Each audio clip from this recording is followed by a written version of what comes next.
Hi, I'm Monica. We're here at the Hanover Fair and we are presenting our new range of products. Here you may find our new products that work with connectivity.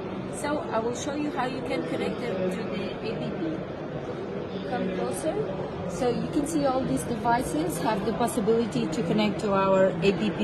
We have a version for Android and iOS, and you go on your device and activate the link function. I'm going to do to several at the same time. We'll give them some time to connect. You can see I have the list of devices available.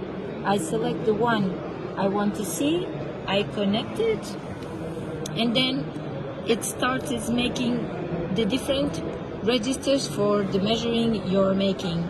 You can also record one event, you can name it, and you can make the register of several measurements that you are doing. If you don't have a multifunction device and you want to use several functions at the same time, you can add different equipments and make different measurements at the same time.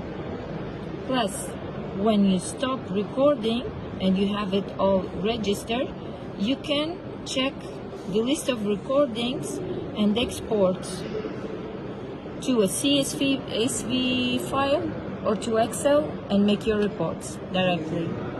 Hope you enjoy this functionality.